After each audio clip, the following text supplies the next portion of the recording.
Hello. जी sir, आ रही है, आपकी आवाज आ रही है। अच्छा। आ रही है। सबों आ रही को जय मसीह की। है। जय मसीह की जय। प्रभु ने एक और अवसर हमें दिया कि हम प्रभु के पवित्र चरणों में बैठ के उसकी वाणी सुने, जैसा हमारा प्रिय भाई आर के सिंह ने प्रार्थना की। हम प्रभु की वाणी सुनना चाहते हैं, मैथ्यू वर्गीस की नहीं, या हम में से किसी की वाणी, किसी की आवाज नहीं। इस प्रभु ने कुछ लोग यीशु के पीछे चलने के बाद छोड़ दिए, तो फिर शेष 12 शिष्यों को भी पूछा, क्या तुम भी जाना चाहते हो? जवाब में पतरस ने कहा, हम आपको छोड़ के किधर जाए? आपके पास जीवनदायक वचन है। काश हम सब उस जीवनदायक वचन की अपेक्षा, प्रतीक्षा हमारे जीवन में करते रहने वाले बने, तो कितना कितना अच्छा होता। दोबारा धन्यवाद देता हूं कि आपने मुझे इस अध्ययन को चालू रखने के लिए मौका दिया। हम वचन के और गौर करेंगे। पिछले हफ्तों में हमने देखा कि प्रभु यीशु मसीह पौलुस ने प्रार्थना में बता रहे हैं कि मैं कुछ न कुछ रीति से मुझे रोम पहुंचना है। मैं प्रार्थना कर रहा हूं कि प्रभु की इच्छा में मुझे प्रभु रोम में लेके आ जाए।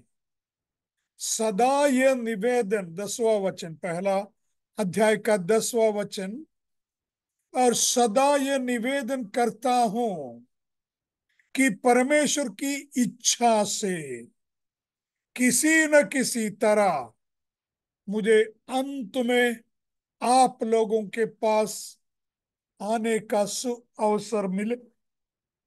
ये जो नया अनुवाद से पढ़ा है,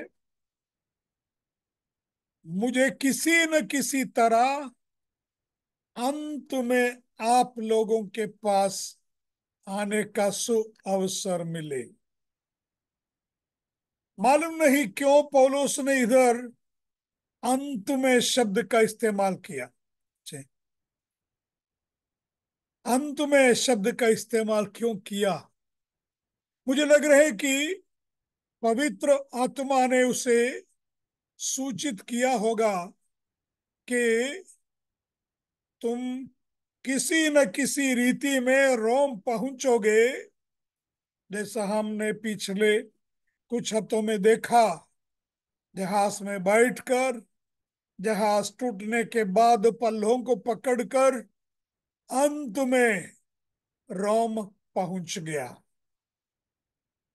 और एक और सच्चाई ध्यान में रखें, ये पौलुस की अंतिम यात्रा रही, फिर आगे कहीं नहीं गया। जिस व्यक्ति ने उस जमाने के जो रोम राष्ट्र है, रोम देश जाना जाते हैं, उस देश के बहुत एक हर जगह जाके प्रचार किया। कुरिन्थ में गया, गलातिया प्रदेश में गया, इफिसुस में गया, कलसी में गए, फिलिपी में गए। ये सब आज की दृष्टि में भिन्न भिन्न देशों में है, पर उस जमाने में सब रोम देश के, रोम सम्राट के शासन के अंदर थे।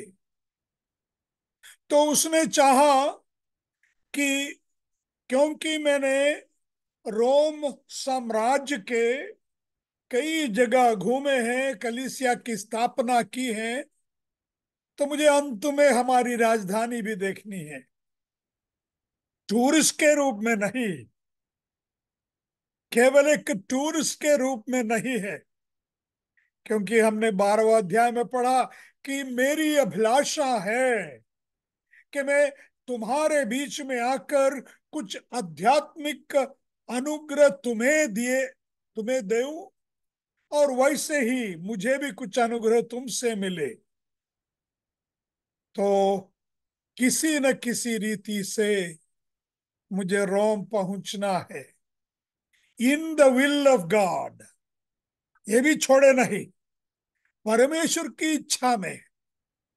जैसा हम हिजकिया के प्रार्थना के बारे में विचार कर रहे थे, हिजकिया ने जब उसका अंतिम दिन पहुंच गया है ऐसे भविष्यवाणी मिली, रोने लगे, प्रभु जी मुझे और जीना है, मैं जाना नहीं चाहता हूं, मुझे और जीना है।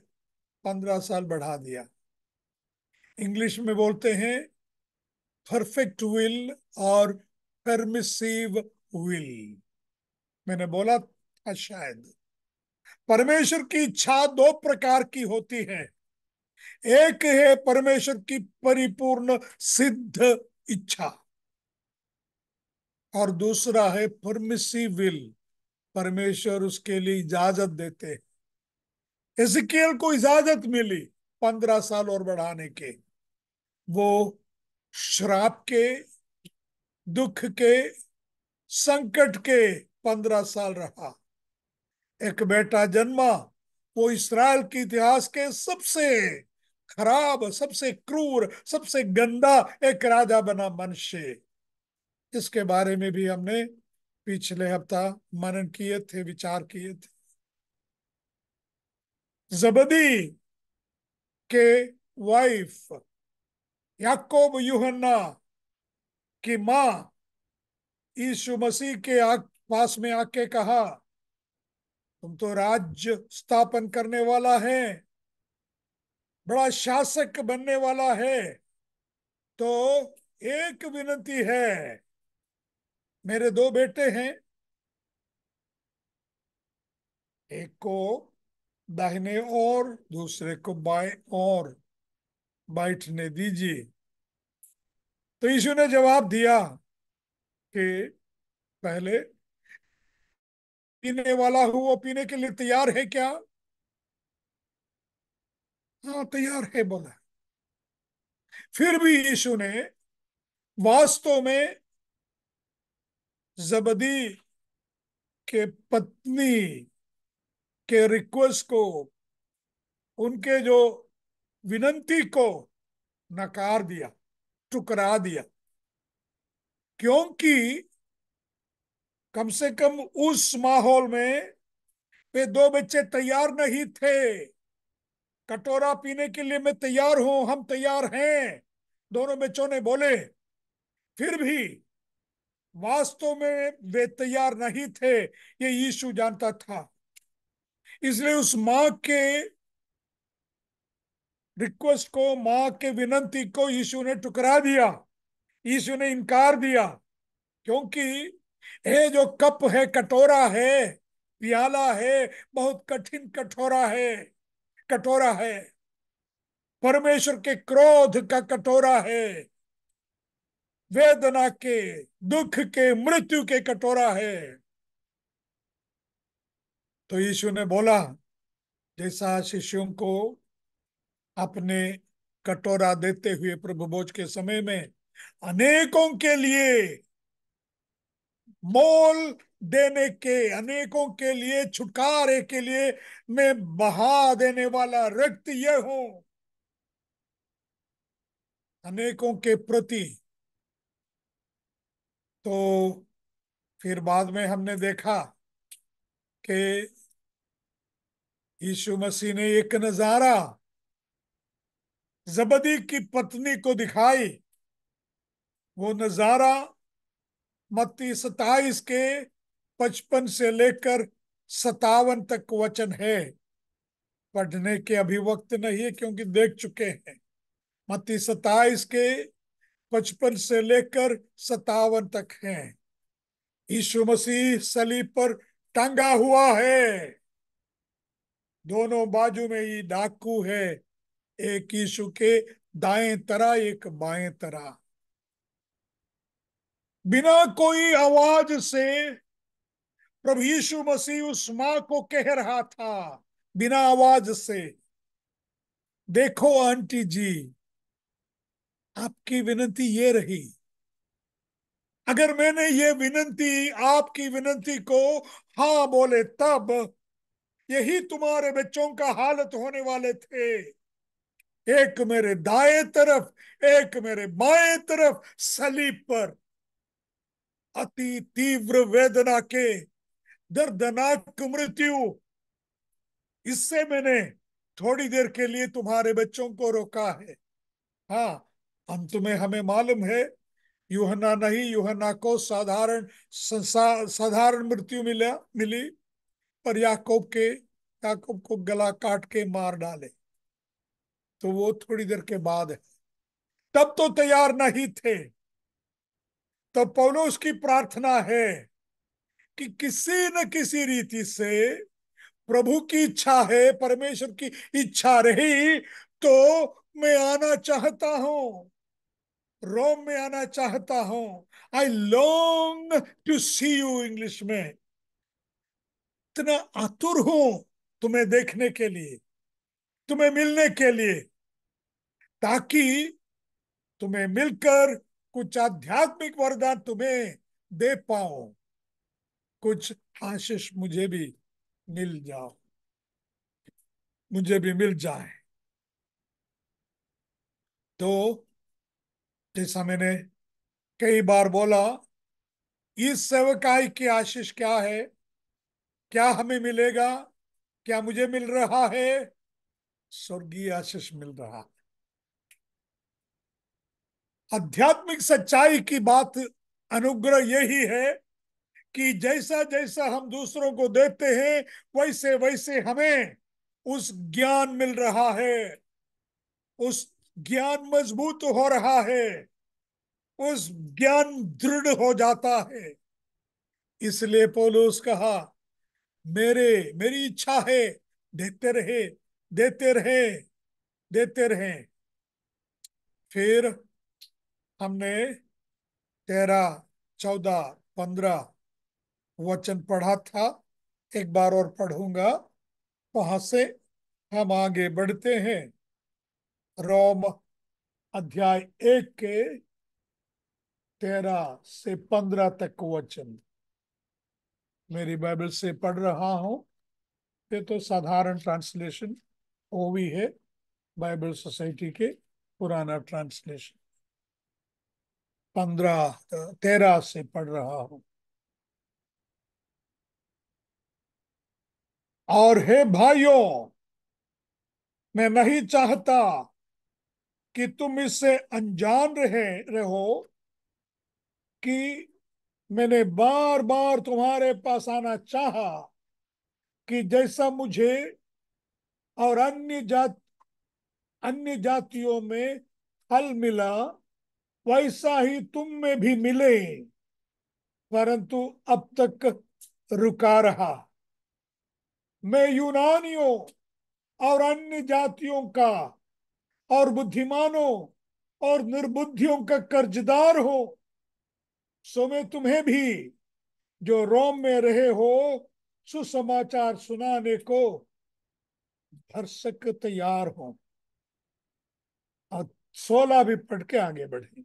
क्योंकि मैं सुसमाचार से नहीं लजाता, इसलिए कि वो हर एक विश्वास करने वाले के लिए, पहले तो यहूदी फिर यूनानी के लिए, उद्धार के निमित्त परमेश्वर की सामर्थ्य है। प्रभु की महिमा हो। पौलुस कहता है कि मैं कर्जदार हूं, मैं कर्जदार हूं।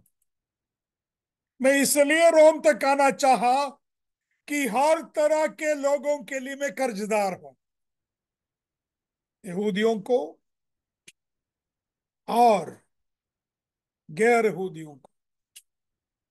यूनानियों को, यानी दूसरे शब्दों में कहें तो संस्कृत लोगों को, सभ्य लोगों को, पढ़े लिखे ज्ञानी लोगों को, और बारबेरियन जो अनपढ़ है, जंगल के रहने वाले, ऐसे लोग, इन हर प्रकार के लोगों के लिए मैं कर्जदार हूं।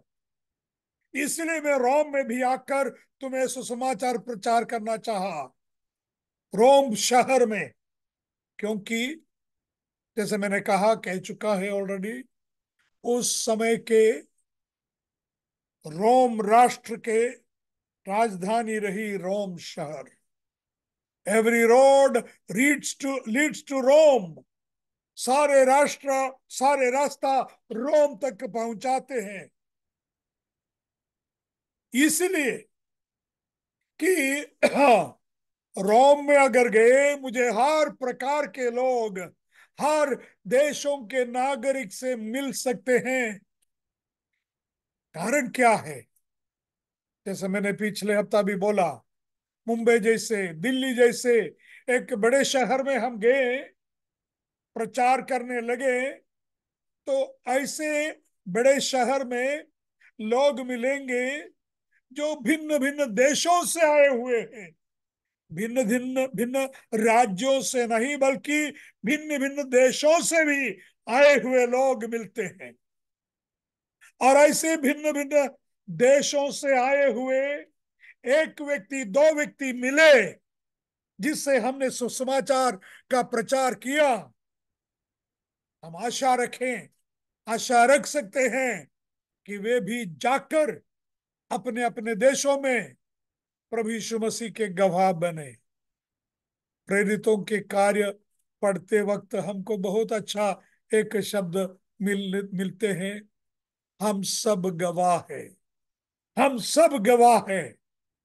वो कभी भूलना नहीं चाहिए। कई मर्तबा आजकल हम अवधि बाइबल का चेकिंग कर रहे हैं, प्रेरितों के काम। कई जगह हम सब गवाह है प्रेरित कहते हैं।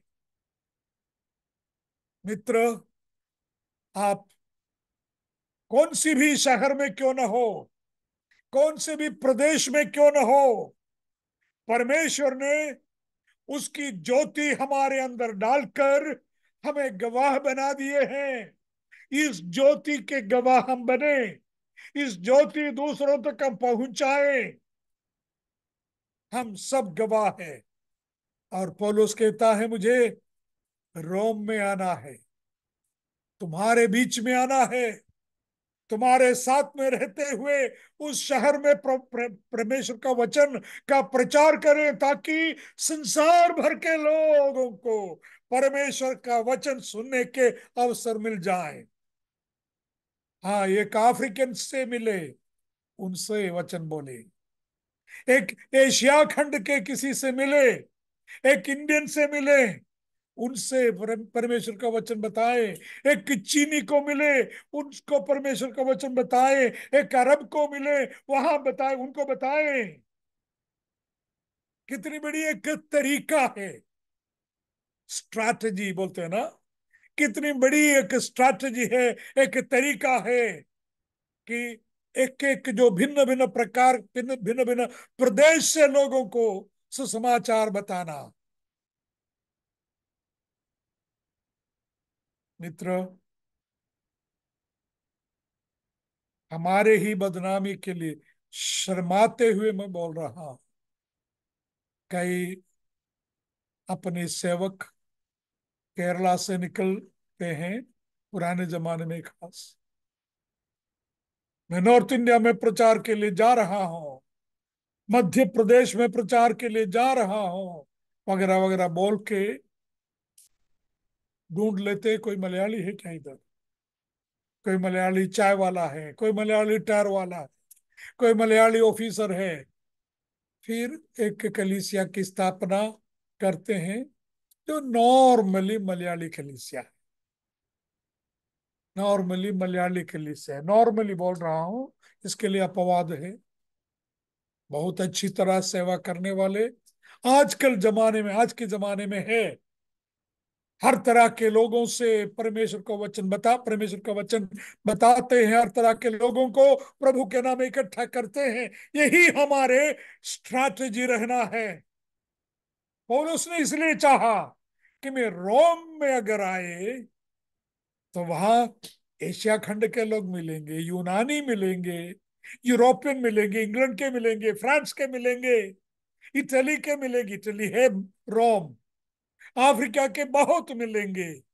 इन सबको अगर मुझे सुसमाचार बताने के मौका मिले तो वे जब अपने अपने देशों में चले जाएंगे, अपने अपने समाज में चले जाएंगे, परमेश्वर के वचन बताएंगे, वहां भी कलीसिया की स्थापना होगी। इसलिए पौलुस ने कहा, I am ready to preach the gospel, I am ready, always ready. कभी ऐसा वक्त नहीं रहा कि पौलुस ने कहा मैं तैयार नहीं हूं। जैसा अपना प्रभु भी रात, मध्य रात कोई आया, खटखटाया, मैं रहूं या हम में से किसी व्यक्ति रहें, तो बोलेंगे कौन है, हम सोए हैं, सुबह आ जा, अभी रात 12 बज गए हैं। नहीं, अपना प्रभु ने यो नहीं किया। दरवाजा खोला, देखो यहूदियों का पंडित, इस्राएलियों का शिक्षक निकोदेमुस आया, बिठाया। हमें मालूम है यूहन्ना 3 अध्याय की चर्चा, प्रभु ने कभी नहीं बोला मैं थका हूं, मुझे लोगों के लिए वक्त नहीं है। कोई भी क्यों ना हो, सबों के लिए यीशु मसीह को, हमारे प्रभु को वक्त रहे। हमें मालूम है कि यहूदी नहीं, रोमी शताधिप कैप्टन आया कि मेरे दास बीमार है, प्लीज आके, मेरे दास बीमार है, इतना बोला, आने को नहीं कहा। मेरे दास बीमार है, कुछ ना कुछ करो। यीशु ने बोला ठीक है, मैं आ जाता हूं, मैं आऊंगा। उस अधिकारी ने कहा आप मेरे घर में आने के लिए मैं योग्य नहीं हूं, मैं भी अधिकार के नीचे व्यक्ति हूं। इसलिए जो अधिकार मुझे मिला है उस अधिकार से मैं किसी को जा बोला तो जाएगा, आ बोला तो आएगा। इसलिए आप भी कहिए, एक शब्द, शब्द मात्र कहने से मेरा भृत्य, मेरा दास ठीक हो जाएगा। यीशु ने यूं वैसे ही किया। यीशु को हमारे सबके लिए वक्त रहे। आज इस शाम को हम आगे बढ़ते हैं प्रिय भाई बहन, ऐसा कभी न सोचिए प्रभु यीशु मसीह को आपके लिए वक्त नहीं है। हमेशा तैयार है मदद करने के लिए, प्रार्थनाओं की जवाब देने के लिए हमेशा तैयार है हमारा प्रभु यीशु। पौलुस ने कहा I am ready to preach the gospel. समय हो, असमय हो, अवसर हो, सुअवसर हो, दुअवसर हो, कभी भी क्यों ना हो, सुसमाचार के लिए मैं तैयार हूं। मैंने कहा था कि अंत में पौलुस ने कहा, आपको मालूम है इतिहास में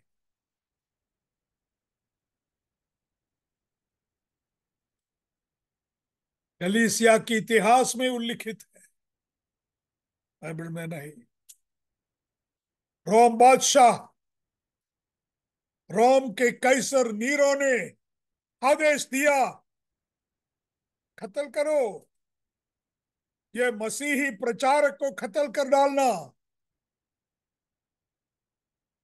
पौत्रोस और पौलुस साथ में एक ही दिन पौलुस को तलवार से काट डाला। और इससे जुड़े हुए नहीं है फिर भी शायद आप जानते भी होंगे, मैंने खुद कहा होगा। पतरस ने राजा बादशाह नीरो कैसर से एक विनती की, एक फरियाद की। महाराज, आप तो मेरे वध करने के आदेश दिया है। एक आखिरी मेरी विनती है, मेरी आखिरी अभिलाषा है कि आप मुझे सलीब पर टांग के मार डालिए, सलीब पर टंगा के मार डालिए, सूली पर मुझे चढ़ाइए। पर एक और फरियाद है, एक और मेरी विनती है। मुझे सिर नीचे पैर ऊपर करके सलीब पर टांगना है, क्योंकि मेरे सिर नीचे रहे तब उन जख्मी पैरों को चूमते हुए मैं मर सकूंगा जो मेरे प्रभु के हैं। कीलों से जख्मी हुआ उन पैरों को चूमते हुए मुझे मरना है। अंतिम क्षण में उनके प्रभु यीशु मसीह के पैरों को, जिसने मेरे लिए अपने जान दे दी, उस उन उस प्रभु के पैरों को चूमते हुए मुझे मरना है। राजा ने पतरस की विनती के अनुसार पतरस को अपना सिर नीचे पैर ऊपर करके सलीब पर टंगा के मारा है, सूली पे चढ़ाया है। पतरस पौलुस ने लिखा, अंत में तुम्हारे बीच में आना चाहता। हाँ, मुझे शायद पवित्र आत्मा ने कोई संकेत दिया होगा, कोई सूचना दी होंगी कि ये तुम्हारा आखिरी वक्त है। रोम तुम्हारा आखिरी स्टेशन है, द लास्ट स्टेशन, टर्मिनल, जहां गाड़ी आके रुकती है। जीवन तमाम होने के वक्त पौलुस ने लिखा, मेरी अंतिम अभिलाषा है रोम में आना है, तुमसे मिलना है, ताकि शायद ऐसा भी होगा कि और कोई नहीं रहे जिस समाज के, जिस भाषा के, जिस संस्कृति के लोगों से मैंने सुसमाचार प्रचार नहीं की, ऐसा नहीं रहे। इसलिए मैं रोम में आना चाहता हूं, ताकि मेरा एक समाधान रहेगा, एक संतोष रहेगा कि संसार के हर प्रकार के लोगों से मैंने सुसमाचार बताया, केवल यहूदियों से नहीं।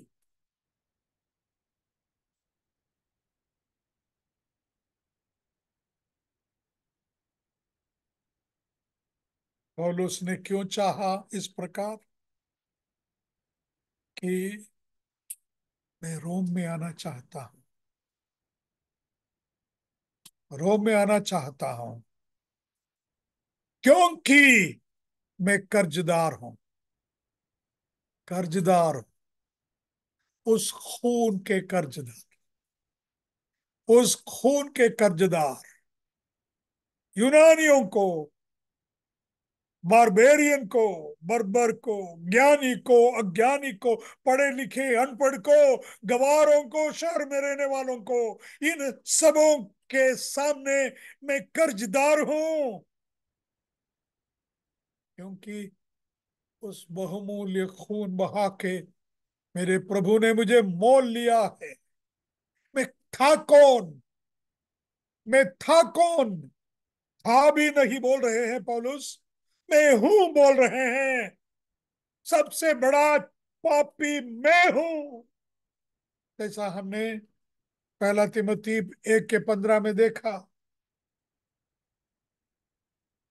ये बात सच और हर प्रकार से मानने को योग्य है कि मसीह यीशु पापियों का उद्धार करने के लिए जगत में आया, जिनमें सबसे बड़ा मैं, सबसे बड़ा पापी मैं हूं।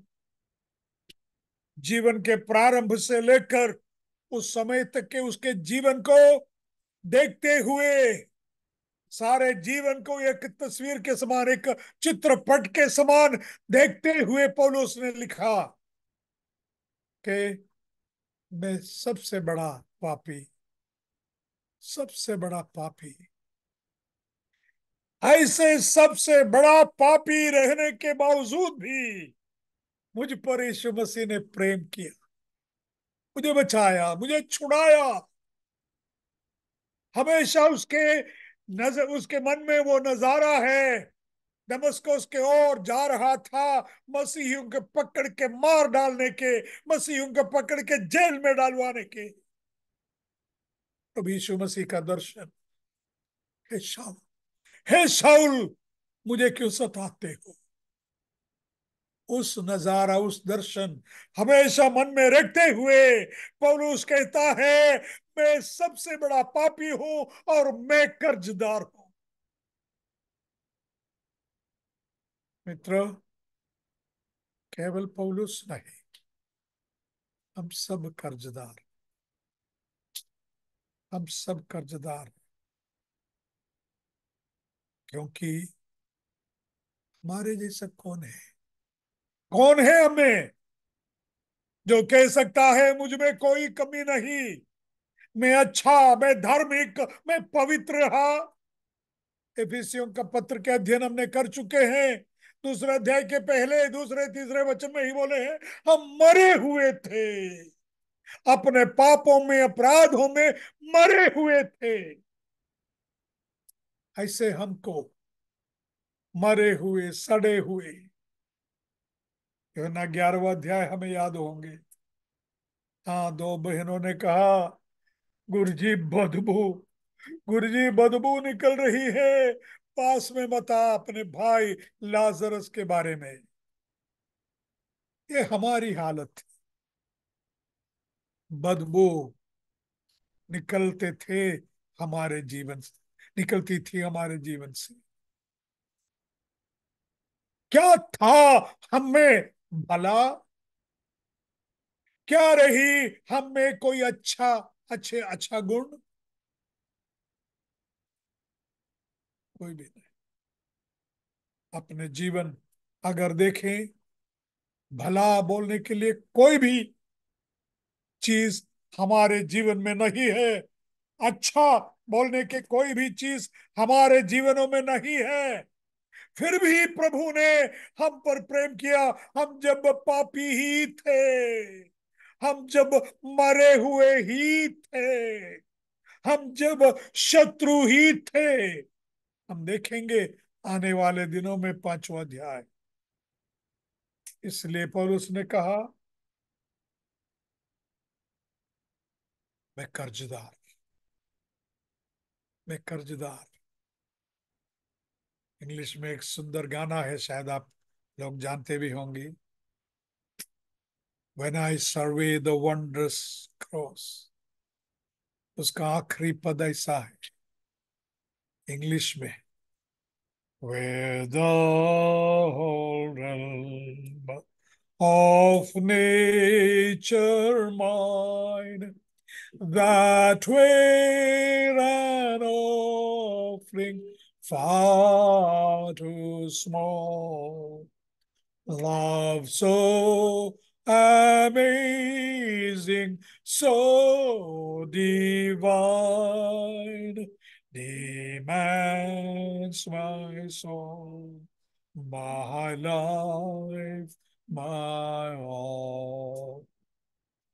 Where the whole realm of nature mine, that were an offering far too small.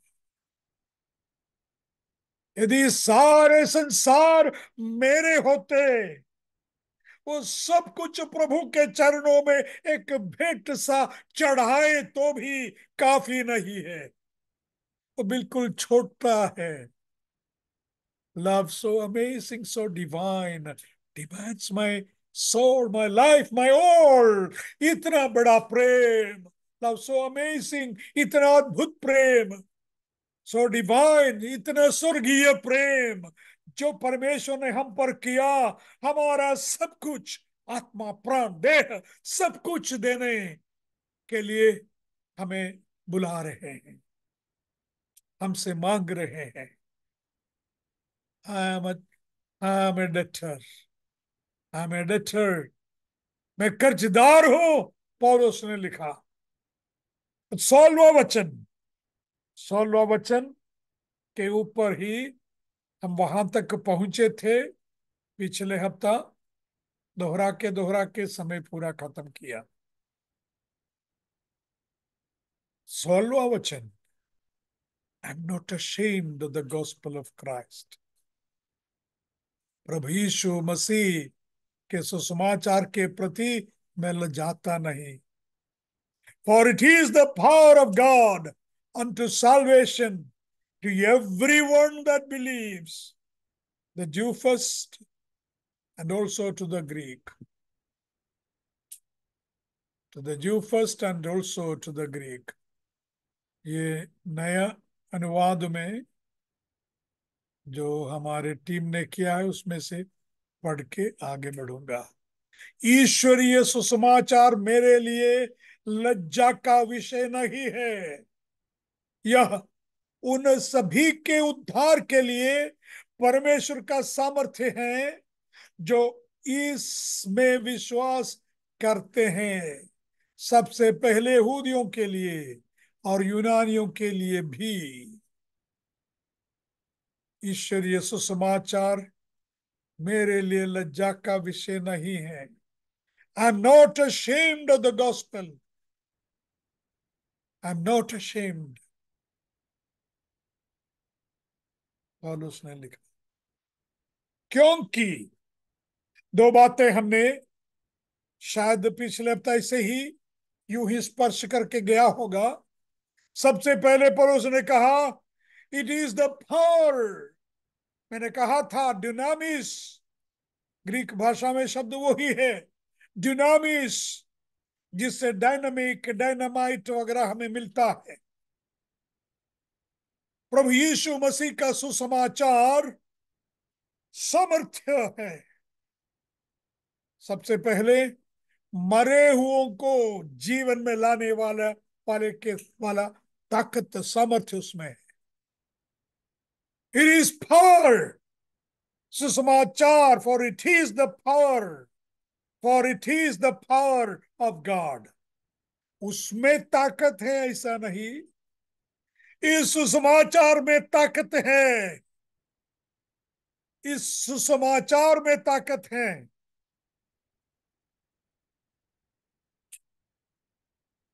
और ये सुसमाचार क्या है? वास्तव में सवाल ऐसा नहीं होना चाहिए, हम पूछना चाहिए सुसमाचार कौन है? सुसमाचार कौन है?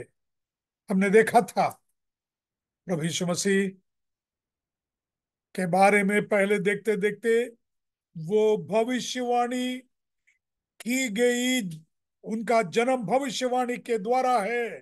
पहले ही हमने देखा भविष्य वक्ताओं ने जिसके बारे में भविष्यवाणी की वो दावीद की संतान है। तो ये भविष्यवाणी मतलब ये सुसमाचार एक व्यक्ति है, एक व्यक्ति है। हम दूसरा तिमोथी पहला और पहला अध्याय के 12वां वचन पढ़े। दूसरा तिमोथी दूसरा तिमोथी पहला अध्याय के 12वां वचन। I know whom I have believed and am persuaded that he is able to keep that which I have committed unto him। यीशु मुझ में काम कर रहा है। He is able to keep, he is able to fulfill। सुसमाचार हमें शायद याद होंगे कि स्वर्गदूतों ने जो उन गडरियों को, उन चरवाहों को स्वर्गदूतों ने जो दर्शन दिया, स्वर्गदूतों ने क्या बोला उनसे? उन चरवाहों से कहा, मैं तुम्हें एक सुसमाचार लाता हूं जो सारे जातियों के लिए के लिए है, सारे राष्ट्रों के लिए है। लूक 2 अध्याय में स्वर्गदूतों ने उनसे धीरज देते हुए कहा, डरो मत, क्योंकि अत्यंत आनंद का एक शुभ संदेश लाता हूं जो सभी के लिए है। खत्म नहीं। क्या है सुसमाचार? तुम्हारे उद्धारकर्ता ने आज दावीद के नगर में जन्म लिया है। प्रभु मसीह वही है। तो सुसमाचार प्रभु मसीह है, एक व्यक्ति है। सुसमाचार केवल एक संदेश नहीं है, इट इज अ पर्सन। सुसमाचार एक व्यक्ति है मित्र। इसलिए पौलुस ने कहा, मैं शर्माता नहीं, सुसमाचार के प्रति मुझे लज्जा नहीं होती है, क्योंकि वो एक व्यक्ति है, ताकत देने वाला, सामर्थ्य देने वाला व्यक्ति है। उसमें ताकत है, इस समाचार में ताकत है। हमें मालूम है यीशु जाते जाते याइरस के घर में जा रहा था अपने शिष्यों के साथ। बड़ी भीड़ प्रभु यीशु मसीह के साथ में जा रहे थे। किसी एक स्त्री ने उसके वस्त्र के आंचल पकड़े, आंचल को छू लिया। अचानक शक्ति यीशु मसीह से प्रवाहित होकर उस स्त्री को चंगाई दी। 12 साल के जो 12 साल से जो पीड़ित थी, तो प्रभु यीशु मसीह में सामर्थ्य है, ताकत है। इसलिए पौलुस ने कहा, मैं इस समाचार से लजाता नहीं, वो सामर्थ्य है, सामर्थ्य है। दूर से 10 कोढ़ी लोग, 10 कुष्ठ रोगी लोग दूर से, क्योंकि पास में आना मना है, दूर से कहा, दावीद के पुत्र हम पर दया कर, चंगा हो जा, शिफा पा। दसों ने पा लिया, दसों ने पा लिया। यीशु ने चिल्ला के कहा, तुम जाके याजक को अपने आप को दिखा दो, कि याजक सर्टिफाई करे। पहले सर्टिफिकेट दिया था कि ये बीमार है, समाज में इनको रखना नहीं, गांवों में इनको जगह नहीं, दूर दूर दूर दूर रखना है। अभी तुम जाके वो याजक को अपने आप को दिखा दो, ताकि वे सर्टिफाई करे वास्तव में तुम लोगों ने शिफा पाए हैं, शिफा पाई है। तो ये लौट के आए यीशु के पास, दंडवत किया, प्रभु जी धन्यवाद, प्रभु जी धन्यवाद। समाज के भ्रष्ट में था, समाज से दूर निकाला गया व्यक्ति में था, अशुद्ध अशुद्ध अशुद्ध चिल्लाते हुए घूमने वाला में था। क्या परिणाम, क्या परिवर्तन मेरे जीवन में आ गया। दूर से, दूर से सुसमाचार सामर्थ्य है। इसलिए पौलुस ने कहा, मैं लजाता नहीं, इसमें सामर्थ्य है। वहां कोई जात पात के फर्क नहीं। इसलिए पौलुस ने कहा, मैं सब लोग के लिए कर्जदार हूं। It is the power unto salvation for everyone who believes. स्वर्गदूतों ने भी कहा, सारे राष्ट्रों के लिए, सारी जातियों के लिए उद्धार का सुसमाचार। क्या है?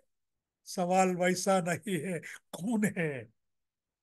उद्धार का सुसमाचार क्या है, नहीं कौन है। वो प्रभु यीशु मसीह बचाने वाला। And not ashamed of the gospel, because it is the power of God for salvation. उद्धार के लिए शक्ति।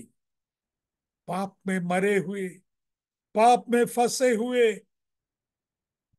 लोगों को जिलाने की ताकत जिसमें। और पिछले हफ्ता मैंने बोला था कि फॉर द आउटवर्किंग ऑफ साल्वेशन, जो उद्धार हमने पाए हैं, उस उद्धार को दिन प्रतिदिन के जीवन में, प्रायोगिक जीवन में करने के, प्रायोगिक जीवन में इस उद्धार को दिखाने के सामर्थ्य चाहिए। हम कमजोर हैं, हम खुद में स्वयं में कमजोर हैं। हमें ताकत की जरूरत है। रोज की परीक्षाएं, रोज के प्रलोभन, रोज की समस्याओं को सामना करने के लिए हमें सामर्थ्य की जरूरत है। प्रभु जी, आज मुझे सामर्थ्य की जरूरत है आज के जीवन बिताने के लिए। हम प्रभु से कहें तो वो सामर्थ्य भी वो देता है। सुसमाचार प्रचार करने के लिए, I am not ashamed of the gospel, Yeshu Masih के बारे में मैं लजाता नहीं, जिसको रोमियो ने पकड़ के सलीब पर टांग दिया, क्रूस पर चढ़ा दिया। उसके बारे में बताने के लिए मैं लजाता नहीं, क्यों? उसमें सामर्थ्य है, वो जी उठा है। इसी का 17वां वचन भी, रोम पहला अध्याय के 17वां वचन भी, क्योंकि सामर्थ्य है।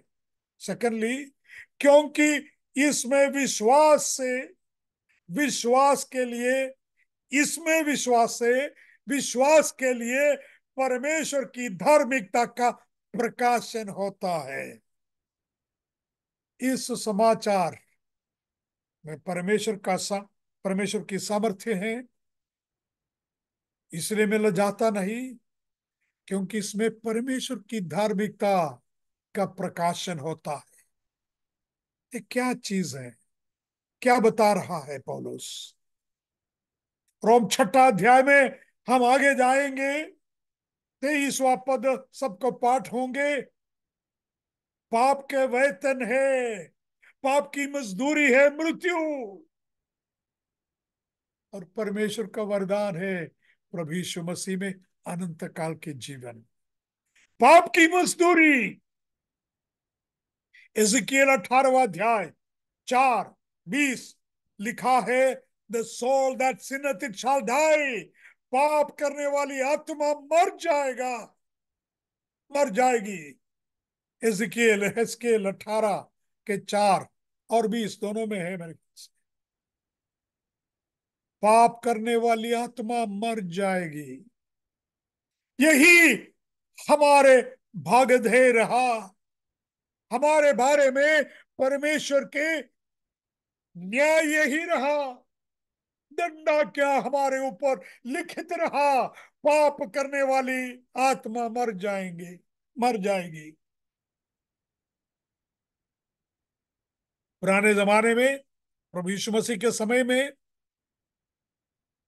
किसी को मृत्यु को दंड दिया तो दंड किस कारण दे रहे हैं लिखित रखना था। हमें याद है, यीशु मसीह के सलीब के ऊपर लेख रहा, यीशु नसरेत कर यहूदियों के राजा।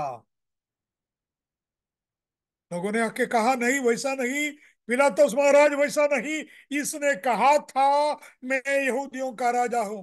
और पिलातुस ने कहा, मैंने जो लिखा लिखा है। उसी प्रकार हमारे ऊपर उल्लेख है, पाप की मजदूरी है मृत्यु, पाप का वेतन है मृत्यु, लिखित है परमेश्वर के वचन में, the soul that sins it shall die.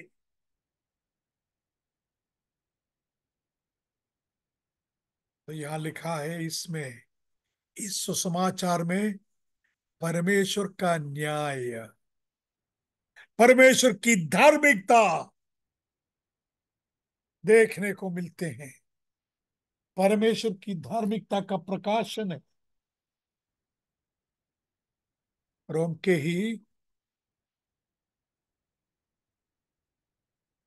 पहला अध्याय के ही, हम सॉरी, तीसरा अध्याय के, रोम अध्याय 3 के 23, हमें मालूम है क्या है 3 के 23। हर एक ने, परमेश्वर ने जगत नहीं, रोम 3 के 23, हर एक ने पाप किया, सबों ने पाप किया और परमेश्वर के महिमा से वंचित रहा। ठीक है, पर हम 21 से पढ़ रहे हैं। रोम 3 के 21 23 हमें मालूम है हर एक ने पाप किया और परमेश्वर के कोई भेद नहीं। हर एक ने पाप किया और परमेश्वर की महिमा रहित हो गए। पर 21 से पढ़ रहा हूं, पर अब बिना व्यवस्था परमेश्वर की वो धार्मिकता प्रकट हुई जिसकी गवाही व्यवस्था और भविष्यद्वक्ता देते हैं, अर्थात परमेश्वर की वो धार्मिकता जो यीशु मसीह पर विश्वास करने से सब विश्वास करने वालों के लिए है, क्योंकि कुछ भेद नहीं 23, इसलिए कि सब ने पाप किया और परमेश्वर की महिमा से रहित है, परंतु उसके अनुग्रह से उस छुटकारे के द्वारा जो मसीह यीशु में है सेंतमेंत धर्मी ठहराए गए। उसे परमेश्वर ने उसके लहू के कारण एक ऐसा प्रायश्चित ठहराया जो विश्वास करने से कार्यकारी होता है कि जो पाप पहले किए थे, किए गए और जिनके परमेश्वर ने अपनी सहनशीलता से अनाकारी की, उनके विषय में वो अपनी धार्मिकता प्रकट करे। यहां भी धार्मिकता प्रकट कर रहा। क्या समझ में आया? थोड़ा सा कठिन जैसा है, जल्द से जल्दी मैं समाप्त करूंगा। लिखा है, जैसा हमने इज़ेकिएल में देखा, the soul that sinneth it shall die. पाप करने वाली आत्मा मर जाएगी। पाप की मजदूरी है, पाप का वेतन है मृत्यु। तो हम कैसे बच जाए, कैसे बच पाए? परमेश्वर की धार्मिकता, परमेश्वर धार्मिक है, न्यायी है, इसलिए पापियों को वैसे छोड़ता नहीं। बिना दंड देते हुए पापियों को नहीं छोड़ता एक धर्मी परमेश्वर। पर वो परमेश्वर प्रेम भी है, वो परमेश्वर प्रेम भी है। उसने क्या किया? उसने क्या किया? अपनी जगह, आपकी मेरी जगह लेकर मरने के लिए अपने प्रिय पुत्र को भेजा। अपने प्रिय पुत्र को सजा दी, ताड़ना दी, पीड़ा दी, मृत्यु दी, आपके बदले में, मेरे बदले में। परमेश्वर की धार्मिकता वही है। सलीब हमें दर्शाती है परमेश्वर धार्मिक है, पर परमेश्वर प्रेमी भी है, दयालु है। परमेश्वर ने जान लिया कि वास्तव में इस प्रकार की पीड़ा सहने के लिए मेरे बच्चे योग्य नहीं है, सहने के लिए मेरे बच्चे में ताकत नहीं है, मेरे बच्चों में ताकत नहीं है। इसलिए प्रिय मित्र, प्रिय भाई, प्रिय बहन, अगर आप उद्धार पाए हुए व्यक्ति हैं, उसका मतलब है परमेश्वर ने आप पर तरस खाई, दया दिखाई। उसकी धार्मिकता के कारण आपकी सजा, आपके पापों की, आपके गंदगी के सजा अपने प्रिय पुत्र पर लाद दिया। जैसा 2 कोरिन्थ 5 के 21 में हम पढ़ते हैं, जो पाप से अज्ञात था उसे परमेश्वर ने आपके लिए, मेरे लिए पाप बना दिया, पाप बना दिया। एक पाप का बलि, पाप की बलि, पाप का यज्ञ बना दिया। हाँ, पौलुस ने लिखा, इसलिए इस समाचार से मैं शर्माता नहीं, क्योंकि इस समाचार एक अद्भुत चीज है, एक अद्भुत बात है, एक अद्भुत पुरुष है। A wonderful man of Calvary. Calvary के उस महान, उस अद्भुत पुरुष है सुसमाचार। उस सलीब के नजारे की ओर देखते हुए समाप्त करें। हम भी कहें इस समाचार से मैं लजाता नहीं, क्योंकि इसमें परमेश्वर का ताकत है, परमेश्वर की सामर्थ्य है। जो पाप में मरा हुआ व्यक्ति में था, मुझे जिलाया, जीने के सामर्थ्य दिया, दे रहा है वो प्रभु यीशु। सब जातियों के लिए, सब राष्ट्रों के लिए आनंद की, खुशी के सुसमाचार। तुम्हारे लिए उद्धार करता जन्मा है, हमारे लिए उद्धार। परमेश्वर की धार्मिकता है सुसमाचार, परमेश्वर की धार्मिकता है। उस धार्मिकता आपको मिलनी है। हाँ, परमेश्वर के दृष्टि में धर्मी ठहराया जाना है। पाप और कलंक और हर प्रकार के दोष हमसे हटाना है, हटाए जाना है। उस नजारे की ओर देखें, यीशु के सलीब की ओर देखें, परमेश्वर की धार्मिकता की ओर देखें। उस सुसमाचार के प्रति मैं नहीं लजाता हूं। वो सामर्थ्य है, प्रभु यीशु है, जीवन देने वाला, जीवन में लक्ष्य देने वाला, जीवन में उद्देश्य देने वाला, आखिरी दम तक चलाने वाला वाली सामर्थ्य है इस प्रभु यीशु। यही सुसमाचार, सुसमाचार से मैं लजाता नहीं, क्योंकि वो सामर्थ्य है, वो परमेश्वर की धार्मिकता का प्रकाशन है। प्रभु की महिमा हो।